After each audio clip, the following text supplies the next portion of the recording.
জাতীয় মসজিদে জাতীয় কোনো ইস্যু নিয়ে কেউ আসে না।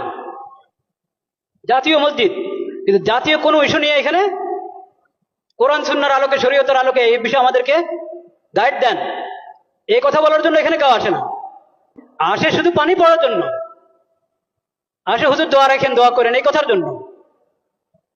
এই কথার জন্য আসে না যে জাতিসংঘের দফতর ঢাকাতে তাদের অফিস করার জন্য, দফতর করার জন্য কথা উঠছে, এটা কি আমাদের জন্য ঠিক হবে? হুজুর কোরআন সুন্নাহর আলোকে একটু বলেন।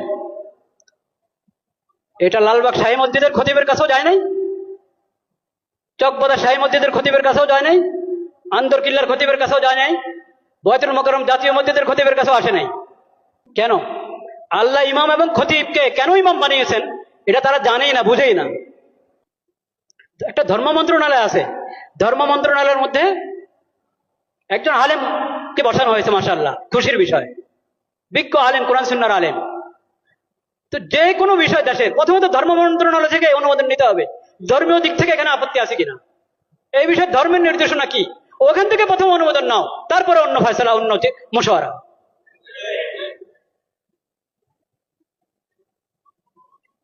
লজ্জা মরে যাওয়া উচিত বাংলাদেশিদের, যে তাদের কাছে কোরআন হাদিস থাকতে, নবীজির সিরত থাকতে, তাদেরকে মানবতা শিখাতে আসছে পশ্চিম দেশ থেকে।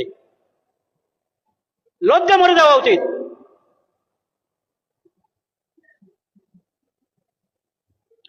আমরা আল্লাহকে সাক্ষী রাখছি, আমরা এসব অপকর্মের সঙ্গে বিলকুল আমরা সম্পর্কযুক্ত না।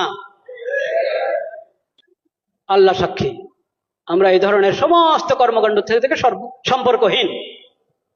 কাকে এখানে পাঠাবে জাতিসংঘের পক্ষ থেকে? আবাসিক সমন্বয়কারী। ওই আবাসিক সমন্বয়কারী কি জানেন? সমকামী।